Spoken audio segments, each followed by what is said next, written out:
Oyez, oyez, oyez. The Honorable, the Supreme Court of Texas. All persons having business before the Honorable, the Supreme Court of Texas, are admonished to draw near and give their attention, for the court is now sitting. God save the state of Texas, this honorable court. Please be seated.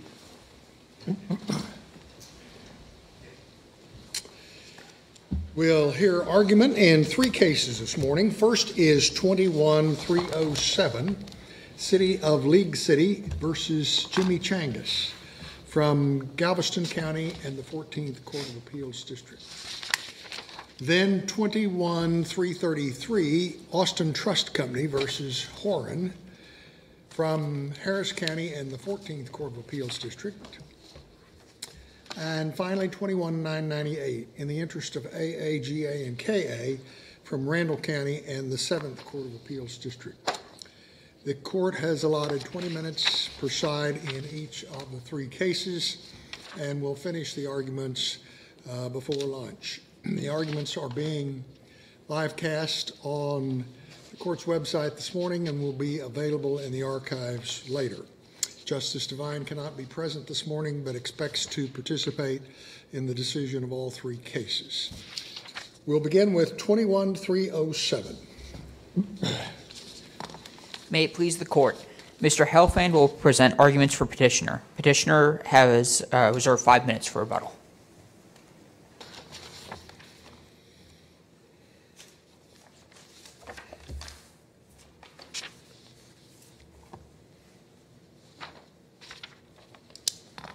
Mr. Chief Justice, and may it please the court. In amending Section 101-0215 of the Texas Tort Claims Act in 1997 to add community development grants, the legislative history reveals that the legislature recognized these grants as, quote, inherently governmental. Chapter 380 economic development grants are governmental functions of a municipality. Then they're under both the statute, but also under this court's Wasson analysis. First, they're properly statutorily defined as governmental under 0215A34, as the San Antonio Court of Appeals clearly and directly held in the CHW Lattice Creek case in 2018.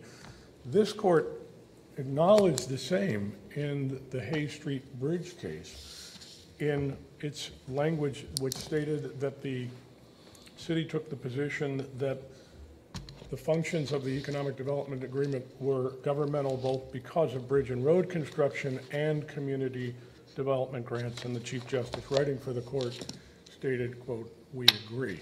Is the state funding the distinguishing factor between this case and Hay Street Bridge? Well, there's not a distinguishing factor. Both of these cases involve state funding, just in different directions, Your Honor. In the Hay Street Bridge case, the state gave the city money for the purpose of financing the repairs to the bridge. In this case, the city has entered into an agreement which creates revenue for the state by sales tax, which, by the way, fits directly with the language of 380-001A. The legislative intent of these agreements was to, quote, promote state or local economic development and to stimulate business and commercial activity in the municipality. So stated in the conjunctive. So it's not a distinguishing factor. They share that fact. And that's an important fact because the authority given to the municipality as a matter of the state's sovereignty is the state's effort to fulfill two of the most important goals that the state of Texas has recognized any state, and certainly this state has, economic growth and job growth. And that's exactly what this agreement did. If we held in Hay Street that the project there fell under 101, the statute, and was governmental as a matter of statutory declaration, why did we then continue to consider the common law factors under Wasson 2? I can't answer for the court, but I think it's the same analysis that the city here is positing. It is statutorily defined, and if it's governmental by statutory declaration, we don't need to worry about Wasson 2, right? We're done. It's governmental. We go to waiver at that point. Yes, if the court finds, as the San Antonio Court of Appeals did, that it is just, as the legislature said, inherently governmental, and then made it governmental under A34, then the court need not apply a Wasson analysis. Right. And yet we did in Hay Street Bridge. We applied the Wasson factors. Doesn't that suggest that we weren't trying to say in Hay Street Bridge that that it was an A34 statutorily declared governmental function? Well, again, I wouldn't speak for the court, but I think the decision speaks to that issue specifically at page 705. The court explained that the general definitions in the Act, when fleshed out by the Wasson factors, and perhaps this answers Your Honor's question, also support classifying the agreement as governmental. So I think, again, I won't speak for the court, but it appeared to be a belt and suspenders approach to the resolution of the question, and perhaps it was appropriate to the extent that it allowed an understanding of the law that goes beyond that particular agreement, which of course fits within this court's mandate. And so whether it's under a Wasson analysis or certainly under the, well, it's under the statute, Judge, and I want to be clear on that.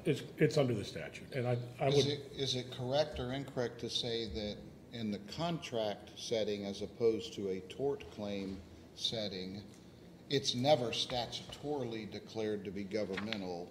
The statute merely provides guidance, and we still have to consider the Wasson 2 factors. Well, that's not what this court has held in both Wasson 1 and Wasson 2, which is once the legislature declares something to be governmental, it's no longer the province of the courts to find otherwise. And in fact, this court has recognized that on numerous occasions in the enactment of 101-0215A, the legislature has repeatedly defined as governmental functions that the common law previously found as proprietary. So I think it's off limits, with all due respect to the court, once the legislature has spoken on that issue. Even though they spoke on it in the Tort Claims Act context, as opposed to Chapter 271 or 2260 of the Government Code or contract context, based on our precedent, it'd be your position that if the Tort Claims Act says it's a governmental function, then it's a governmental function. It would not only be my position, but it's been the position of this court, that the court looks to those definitions for determining the distinction between governmental and proprietary functions in contract cases, just as it would in tort cases. And to the extent that Your Honor correctly observes that it's not in Section 2, Chapter 271 of the Local Government Code, the legislature could very well have relied upon this court's prior holdings that those definitions are equally enforceable in the contract context. What do we make of the recital in the agreement that the agreement is intended to benefit the city? Well, I respectfully, I think that that's cherry picking a portion of the agreement, but again, it tracks the language of the statute, and the statute is conjunctive in the legislative intent to promote state or local economic development and to stimulate business and commercial activity in the municipality. So the 380 grant is an authority from the state to allow a municipality to dedicate public funds in a private effort, which previously was not permitted. And so in that regard, Your Honor, what the city is doing is obviously it has an interest in some development within the city, but it is furthering the interest of the state by creating jobs and increasing tax revenue. The language of the contract is not limiting in its own right, it's inclusive, and it happens to include that municipal development. Why do you think the legislature went out of its way to specify chapters 373 and 374 in subsection 834? I think the analysis, Your Honor, in the CHW Lattice Creek case speaks directly to that. The San Antonio Court of Appeals pointed out that the 1997 amendment to A34 specifically came on the heels of two cases that found agreements that were under those statutes to be proprietary as opposed to governmental. So this was a legislative overruling of those holdings. And I think that the analysis that the San Antonio Court of Appeals did in the CHW Lattice case is probably the best answer to that. But shouldn't we, Because the legislature was specifically targeting overruling those cases, should we understand what community development and urban renewal activities mean under A34 in light of the type of community development and urban renewal activities described in Chapter 373 and 374? Yes, for two reasons. And if we do, how is this a community development or urban renewal activity as described in those chapters? Sure. Well, the answer to your first question is yes, for two reasons. First, the statute, again, the legislative history of A34 specifically regarded these grants as, and again, this is the legislature's term, inherently governmental. So the court should not place a restrictive reading on that. It should place the same expansive reading that the legislature gave it. Secondly, the other reason the court should do it is because if, and this perhaps goes to Justice Boyd's question, if you feel like you need to use WASON to interpret 101.025A34, well, the WASON analysis clearly leads to a finding that this is governmental in nature, because again, it's a grant of the state's authority to promote state or local economic government. As Attorney General Morales said in 1992, Chapter 380 was specifically created under Article 3, Section 52A of the Texas Constitution, quote, for the purposes of development and diversification of the economy of the state of Texas. Yeah, but 373 and 374 speak specifically to local governmental efforts to address blight and depressed slum. I think one of them used the word slum and blight, and 380 doesn't. 380 is more economic growth and job development. And so it seems to me just on the language there can be a distinction between 373 and 374 and 380, which then seems to be important because House Bill 1697, when initially introduced, just said commercial development or whatever, and then the next amended version of the bill added 373, and then the final said 373, and see, as if the legislature was narrowing the scope from the bill as introduced. So how do you respond to that? Well, I think that goes back to Justice Busby's question. I think the inclusion in those reiterations of the statute were based specifically, as the CHW Lattice Court found, on those adverse rulings, and to leave no doubt as to, again, one could argue that economic development or community development does not include, for example, blighted development of areas within a municipality. But that seems to be the way that the legislature is using the term here. And so that was my question is, why shouldn't we understand community development and urban renewal in the light of the way those terms are used in 373 and 374? Because that's what the legislature is referencing. And if so, I guess I'm having trouble seeing how your project falls within that. Well, the project falls within community development. As discussed in 373? The type of community development that's addressed there? I'm sorry, Judge, I didn't understand. Well, what I'm saying is if 373 and 374 are about addressing blight and slums and that sort of thing, and that's the context in which the legislature was using the phrase community development, then how can this project fall within that phrase? Oh, it doesn't. I wouldn't pretend for a moment that it falls into the ambit of addressing blighted neighborhoods, but it falls within the ambit of community development. It is a statute relating to municipal planning and development. It is defined by the legislature as a development program.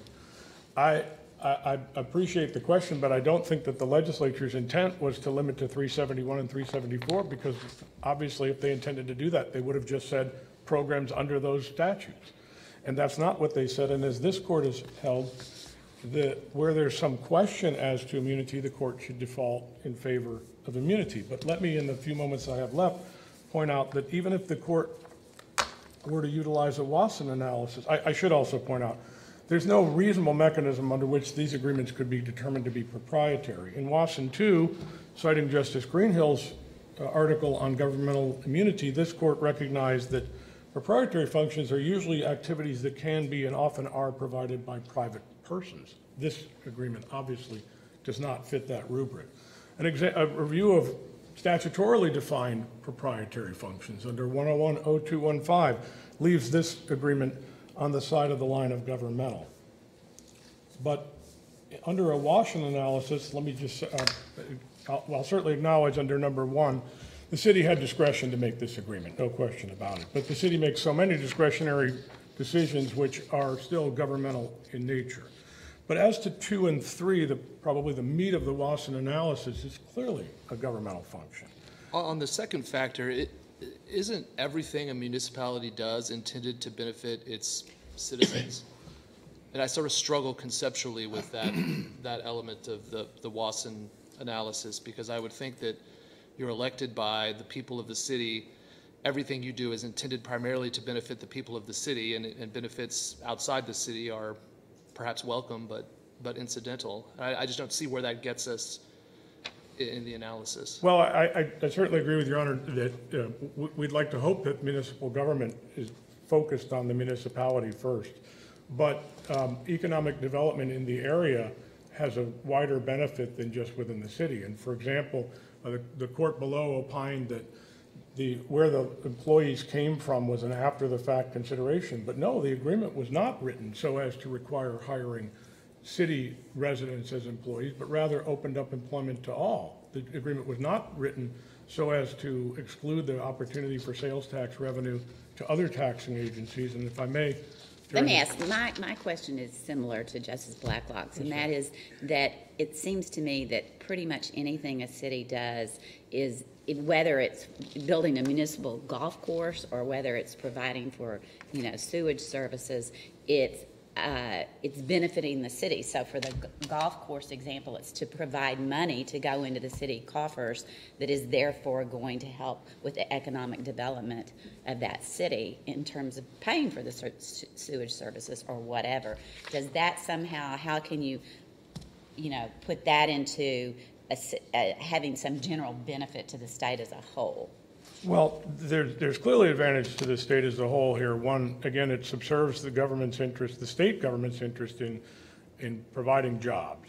It also subserves the state government's interest in increasing economic vitality in the area, which is exactly what it does. I don't think anyone could reasonably argue that municipalities are focused on the municipality, but the agreements are written in the conjunctive, as I mentioned to Justice Bland at the outset, that the legislature has found a value in increasing economic vitality in municipalities, which further state and local economic interests.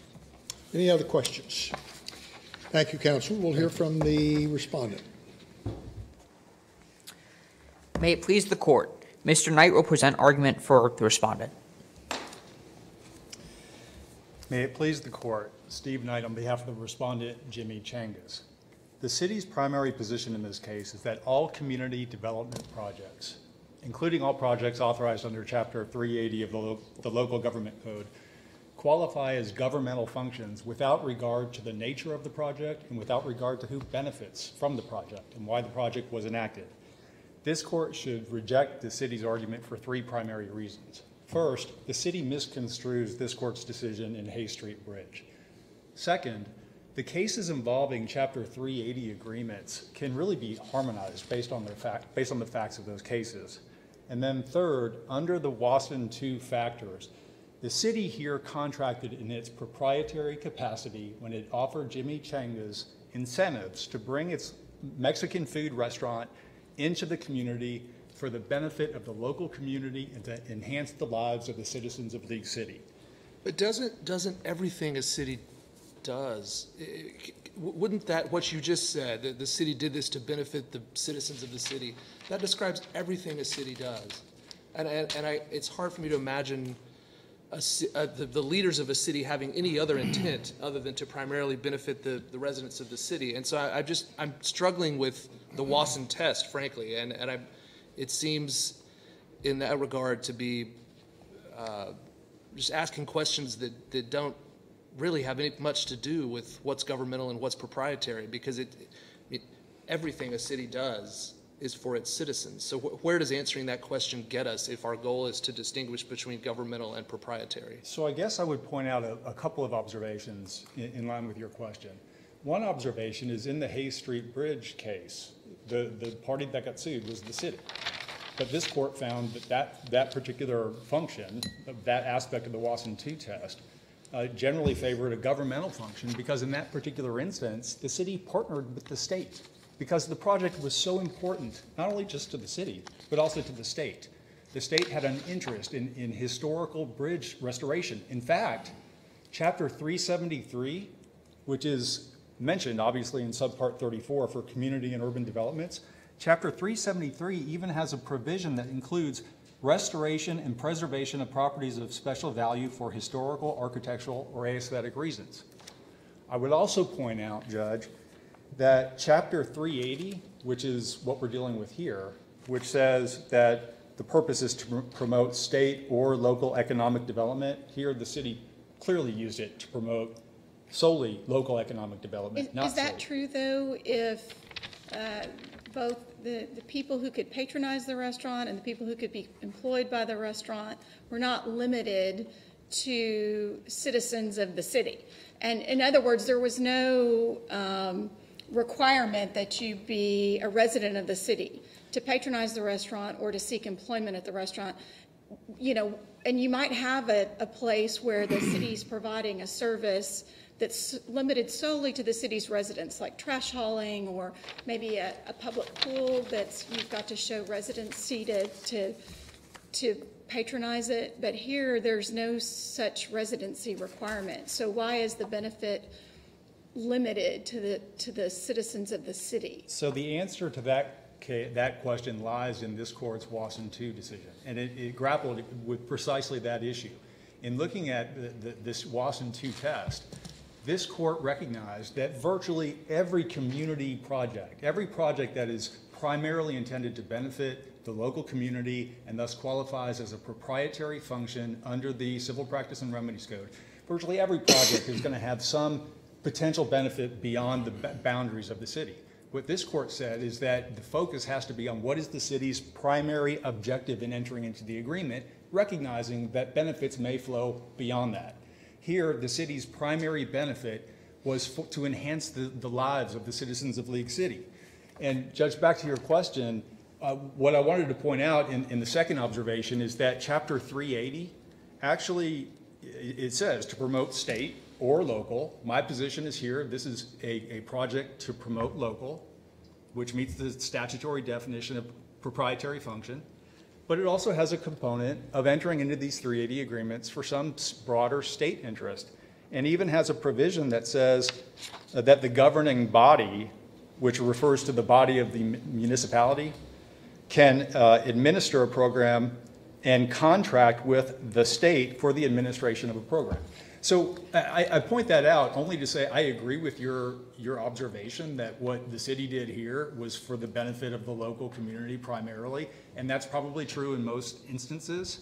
But Chapter 3... Does your distinction depend on the size of the project? So if it's an entertainment district like this one that's smaller in nature versus maybe a water park or something that's going to attract tourism from all over the world, would the outcome be different? So here's how I would answer that. As I tried to sort of reconcile the cases that are out there in this Chapter 380 governmental immunity world with what was recognized in Hay Street Bridge, that in the contract setting, the fact that subpart 34 mentioned urban renewal projects undertaken under Chapter 373 and 374, and this court said, well, yeah, but that's really guidance. We can still factor that in. Your question is great because there's only a handful of cases that arise in this Chapter 380 context. And the way I view these is what you said is I think, right. Because if these statutory definitions are used as guidelines, well, how can we use them as guidelines?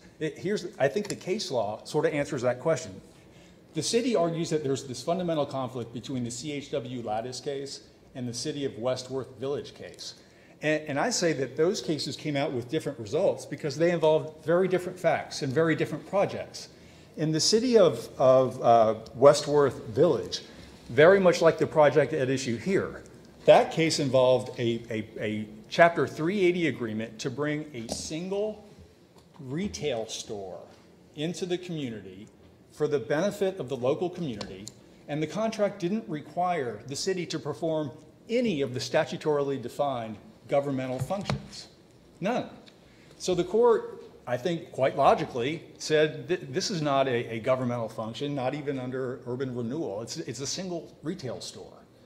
Contrast that with their chief case, which is the CHW Lattice case. In that case, the municipality contracted with a developer who sold many acres, like 350 acres of land, and they wanted to partner up to develop this massive community. In that project, the city actually undertook governmental functions. It undertook governmental functions. What the court specifically listed out, and the city was primarily responsible for carrying these out.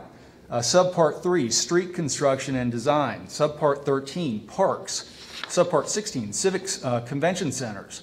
Recreational facilities. All of these were duties and obligations assumed by the city in that Chapter 380 agreement. So using these statutory definitions as guidance, perhaps it's logical that in that situation where the city enters into a contract under 380, but the contract actually requires the city to perform that which the legislature has specifically deemed to be so important to the state that we're going to modify the statute and list these out and define them as governmental functions. Hay Street Bridge, maybe that type of community development project would qualify also under Subpart 34. Is it conceivable, do you think, that a private entity would ever engage in this kind of economic development?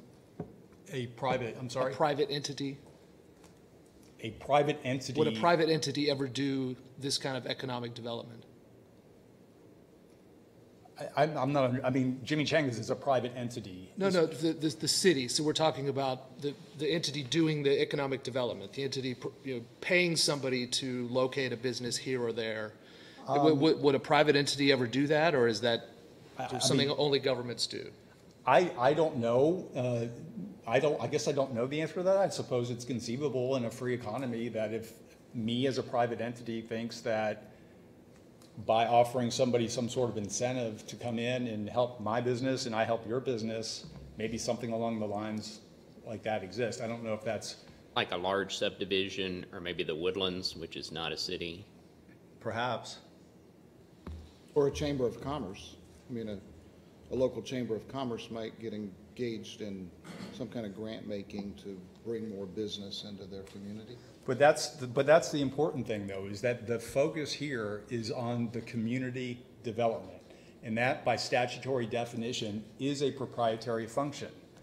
So what I would say is that when going back to the CHW Lattice and City of Westworth Village dichotomy here, what I would say is that to the extent CHW Lattice Creek Court held that Subpart 34 was invoked because that contract required the city to undertake statutorily defined governmental functions, that aspect of the holding, I think, could be reconciled with Hay Street Bridge.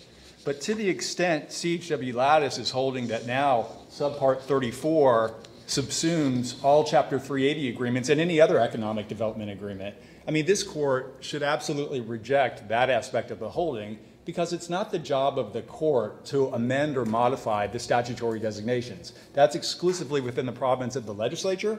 And this legislature, in enacting Subpart 34, specifically limited it to Section 373 and 374, I think for very relevant reasons that I pointed out on page 15 of my brief, that 373 and 374, by legislative findings within the statute, say that these types of projects are for the public interest, to blight out bad communities or impoverishment and things like that. Chapter 374 talks about public health and safety, morals, welfare of the residents of the state, prevention and elimination of slums and blighted areas are matters of public concern. So in making that or recognizing that as a governmental function, this is a very broad type of project. What we have here is not. And this court, therefore, should reject any argument by the other side that somehow Chapter 380 was intended by the legislature. Chapter 380, nothing on the face of, in that legislation, nothing talks about solving some broad public interest problem.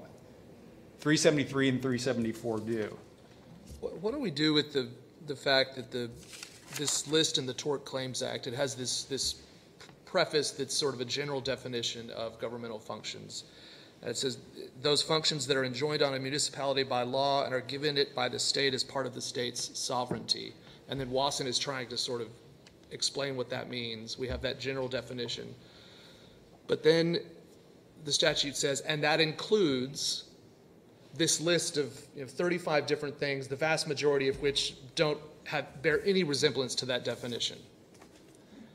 It's like operating a swimming pool. I mean, there's no conceivable way in which that is, a function enjoined on the municipality by law and done as a part of the state's sovereignty. I mean, how do we make any of this make sense conceptually, given the way that the legislature has written that statute? So the only thing that I would say is that the statute started with the enjoins preamble stuff, and then the statute grows, and over time the legislature deemed certain things to be of such importance as to be deemed governmental functions. So the list grows, but it is. I understand. It seems to be inconsistent with that initial premise of enjoins, and perhaps that's why this court, when it wrote Wasson 2, and this answers some questions that were asked earlier today, said, although these statutory definitions and designations apply expressly to tort claims, we explained in Wasson 1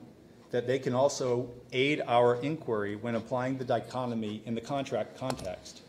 We thus consider both statutory provisions and the common law in determining whether a city's contractual conduct is a governmental or proprietary. So to me, it's seemingly recognizing that. Let me ask you, in NRH 2.0, which has to do with a city's, it was a water park. And so if that is clearly not a governmental service, then why did we, in fact, hold that there was non-use in that case under the Tort Claim Act?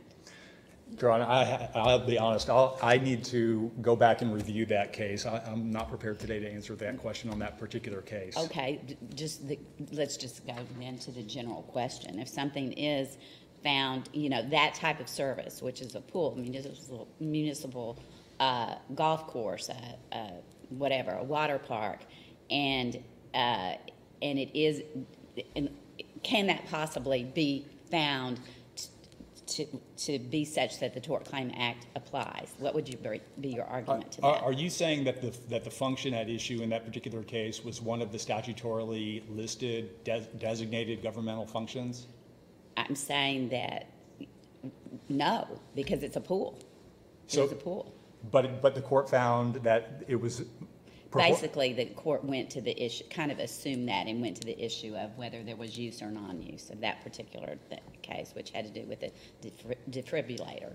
I'm sorry, I'm not helpful on that question. I would like to submit a brief post-argument to address that particular issue. Okay. I want to ask you about the Wasson test. You claim that all four of those factors are satisfied in your favor. The other side hasn't argued all of them. In Wasson, in some of the other cases, I guess, all four point in the same direction. If we don't agree that all four point your way, what we said in Wasson, we said in some cases, some factors may point to one result while others point to the opposite result.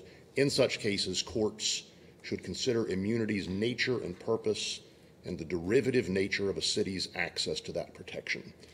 Can you help me understand what that means? I think that you go back and again, look at the nature of the project. Look at the nature of the undertaking. Look at whether the project somehow served a broader public interest. What argument can they make here that constructing a Mexican food restaurant for the benefit of the local community serves some purpose analogous to Chapter 373 and 374? I mean, the argument just doesn't exist. And I would ask Your Honor. Yeah, but you went back to 373 and 374 because they're in the list. But I think we've sort of established that the list in the statute really doesn't have anything to do with what's governmental and what's proprietary as a conceptual matter, which is what we're grappling with in Wasson and what Justice Young's question is about. I mean, how do you, when the Wasson, I'll just ask it again, when the Wasson factors point in different directions, what do we look at? Do we go back to these words, governmental and proprietary, and think about what they mean? What do we do?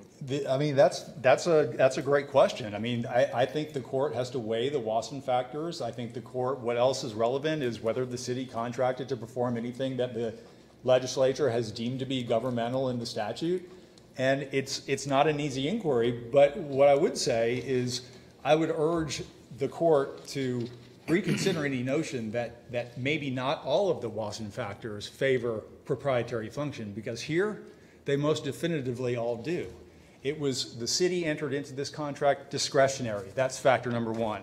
Factor number two says whether the agreement was intended to benefit the general public or the city's residents. What this court said in Wasson 2 is so important. It said that the proper focus is on, quote, the city's primary objective in entering into the agreement, the primary objective of the city. Here, the agreement makes it clear abundantly and throughout that not only was the city's primary objective to benefit the local economy and the citizens of League City, that was the city's only objective in entering into this contract. Let me ask you, under the Wasson factors, let's apply them to what I think we would agree is a quintessentially governmental function, the operation of a police force. So mandatory or discretionary, that would depend on the way the city is set up. Most cities probably are mandated by state law to have police forces, but I believe some small, type B or other types of cities, they can choose to set it up, or they could just rely on the county. So it could be discretionary in some cases. Number two, intended primarily to benefit the general public or the municipality's residents. Surely you set up a police force as a city to benefit your own residents primarily. And then number three, on your behalf or on behalf of the state, you set up a police force on your own behalf. So I'm applying the Wasson factors to something we all know is governmental, and they're telling me that it's proprietary. Well, I mean, I would say that if it's discretionary, I mean, I would have to look at, is there any guidance from the state of Texas in terms of what local government's obligations are with respect to public safety? Maybe there is something there in the broader Texas statutes on that. Whether it benefits just the locale or beyond that. Intended primarily to benefit. Intended primarily. I mean, I think, here we have definitive proof that the contract here was intended primarily for the benefit of the city and the local community. I don't think that there's any data that I'm aware of that says a city is only going to protect its local citizens or somehow discriminate based on that. I mean, people who come into the city oftentimes are going to be protected by the police. So maybe that factor goes both ways. It's just like people who don't live in League City can eat at the Jimmy Changas. Well, they can, but the primary intent is for the citizens of the city, which is why a city does it. That's what I'm saying. And we have documented evidence in this case that was the primary intent. And even my point is that's true of both the Jimmy Changas and the police. It might be, but we know when the city entered into this agreement and people from outside can come in, that's further proof that the city did it for the benefit of its own citizens, because that's generating money, additional money, into the city. So I submit that under the facts of this case, the second factor definitively weighs in my favor. The third factor definitively weighs in my favor because the city was acting on the state's or on its own behalf, not the state's. And the key factor here is the Hay Street Bridge case, because in that case, this factor went in favor of a governmental function, but the court said so because the project at issue was primarily state funded. Here, the city didn't fund it, the state didn't fund it. Jimmy Changas built this restaurant $5 million out of its own pocket in anticipation of getting some money back that the city promised and then breached the agreement. And throughout the agreement, it notes the city's authority to enter into this agreement on its own behalf. There's not a shred of evidence or any indicia whatsoever in the agreement that the city was entering into this agreement on behalf of the state or anybody other than the city. The fourth factor is whether the city's act in entering into the agreement was sufficiently related to a governmental function. What I note about that provision is that the city didn't argue this provision in the trial court. The city didn't argue this provision in the Court of Appeals, and that's noted in the opinion. And this provision clearly favors proprietary function because the city has not ever identified any governmental function, anything that's been recognized as a governmental function that this contract somehow relates to. And I see that I'm over on my time. If anybody has any other questions, I'll be happy to answer them. Otherwise, I'll conclude and ask the court to affirm the judgment. Any other questions? Thank you, Mr. Knight. Mr. Helfand, I believe you have 5 minutes. Thank you. The Restaurant Association filed a brief with us, and if I could just ask you to address it in light of what Mr. Knight just ended with. If a restaurant negotiates something with a city, the restaurant's not going to go there unless it gets certain kinds of concessions. Is your answer essentially, too bad? You're dealing with a city, and it's your own fault. You should know that we can make all sorts of promises and then leave you out to dry. Well, that's not the facts here. I'll take. But is that your argument as the law? Even if assuming that the facts were that way, my understanding is that your primary argument is a legal argument that the city has no liability. And I recognize that you dispute whether or not that's true and they didn't do everything they needed to do. But from the perspective of a restaurant that's looking in the future, if we rule for the city here, is that the law? That the restaurant has no recourse? It's too bad. You trusted a city and the city can do what it wants. Well, again, I'm sorry. That's not the city's position here. As to any governmental function, the legislature has drawn lines as to the propriety of private action for money damages versus protection of the public fisc, including the municipal fisc. So again, remember, these were rebates. Is that not agreeing with my? I know my characterization is not a polite one, maybe to the city. I might not phrase it that way, right? But no different. Substantively accurate, though. Sure, but okay. no different than the party that contracts with the government to provide widgets and then feels as though they should be paid more for the widgets under a theory that might find footing in a private dispute, but which the legislature has found in the need to draw the line somewhere is limited by 271-152. And just to, if I could put a cap on that, it's not the city's position. The evidence is undisputed. Jimmy Changas admitted that it did not provide the necessary documentation required under 7B of the agreement within 90 days. So Jimmy Changas' excuse for that now is waiver, but waiver doesn't apply for several reasons, not the least of which is the Section 7B was self-revocating, if that's a word. Under 7B, at the end of the 90 days, the obligation itself revoked. So even under a private contract, Your Honor, there wouldn't have been a payment. Waiver, of course, doesn't apply as well because, one, governmental entities are not normally charged with waiver, and two, Jimmy Changas does not identify any city council action, which we know is the only entity that can bind the city to waiver. That waived anything. And lastly, it doesn't even fit as waiver under the definition of waiver because it's not a knowing relinquishment of a right.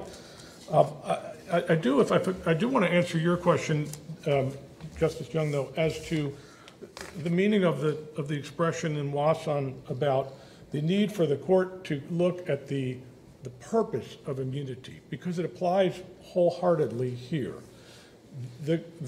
The effort here is to extract tax money from the taxpayers in favor of private industry. And to go back to the amicus brief. Well, there you're focused on the third Wasson factor, right? And your comment earlier was that merely collecting sales tax is enough to designate this as an act on behalf of the state. If that's true, is the third factor ever going to point in the other direction? Oh, absolutely. And I would reference my answer to Justice Bland's question at the very outset. My friend points out that in Hayes Street Bridge, the money was coming from the state to the city. Well, here, the city is actually doing the state a better deal. The money is going from the city to the state. The greatest recipient of tax income, sales tax income, is the state of Texas, more than threefold whatever the city could obtain from this. So factor number 3 favors a governmental function here. Also, the respondent repeatedly, and I know it's a mistake, not intentional, misstates the statute itself. The statute makes a distinction between municipal business opportunities and local economic development. And that's what this agreement did. It created local economic development. The second loss-on factor obviously benefits the area of both through job creation and sales tax revenue, and not just the city. And again, when the court reaches, should the court find that this is a governmental function, and I should say the CHW Lattice case does not draw the distinctions that counsel suggested. It is absolute, that it specifically says all economic development agreements fall under A34, and I would respectfully submit the court to so find here. Thank you for your time. Any other questions? Thank you, Mr. Helfand. The case is submitted, and the court will take a brief recess. All rise.